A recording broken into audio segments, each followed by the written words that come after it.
Quanto custa um motor de avião? Os motores são, sem dúvida, os componentes mais caros de uma aeronave.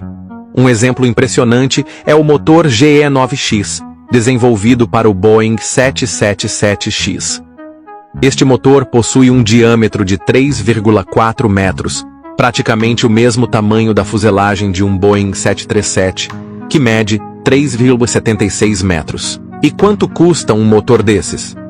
O valor pode chegar a 40 milhões de dólares, ou seja, mais de 200 milhões de reais por unidade. Como um avião desse porte utiliza 2 motores, só essa parte já representa um custo significativo. E é por isso que uma aeronave como o Boeing 777X pode custar mais de 300 milhões de dólares, ou seja, mais de 1 bilhão e 500 milhões de reais. Realmente impressionante, não é?